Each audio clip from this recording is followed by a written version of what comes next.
বিসমিল্লাহির রহমানির রহিম। সম্মানিত দেশবাসী, আমি cancer specialist doctor S M Sarwar. বিশেষ করে আপনারা জানেন যে ক্যান্সার হলে আনসার নেই, ক্যান্সার হলেই মৃত্যু হবে, এটাই মেনে নিতে হবে। এবং সারা বিশ্বের কোনো ডাক্তার 50টা ক্যান্সার রোগী সুস্থ হয়েছে তার কোনো প্রমাণও তাদের কাছে নেই।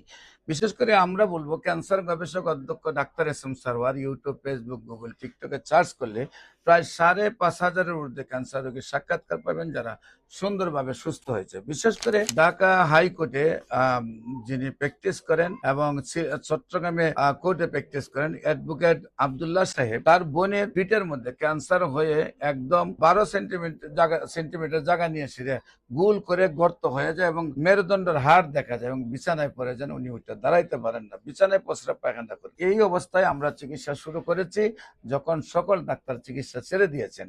তারপরও আল্লাহর অশেষ রহমতে আমাদের চিকিৎসায় উনি সম্পূর্ণরূপে সুস্থ হয়েছেন এবং আজকে দীর্ঘ 10 বছর ধরে সুন্দরভাবে সুস্থ আছেন। আমি বলবো, ক্যান্সার হলে আনসার নেই, সেই কথার কোনো ব্যক্তি নেই। ক্যান্সার হলে লক্ষ লক্ষ টাকা খরচ হবে, সেটারও প্রয়োজন নেই। অল্প টাকায় ক্যান্সার সম্পূর্ণরূপে ভালো হবে। বিশেষ করে যে কোনো প্রয়োজনে গণস্বাস্থ্য হোমিওতে যোগাযোগ করার জন্য নিচে মোবাইল নম্বরে যোগাযোগ করেন। সবাইকে ধন্যবাদ। আসসালামু আলাইকুম ওয়া রাহমাতুল্লাহি ওয়া বারাকাতুহু।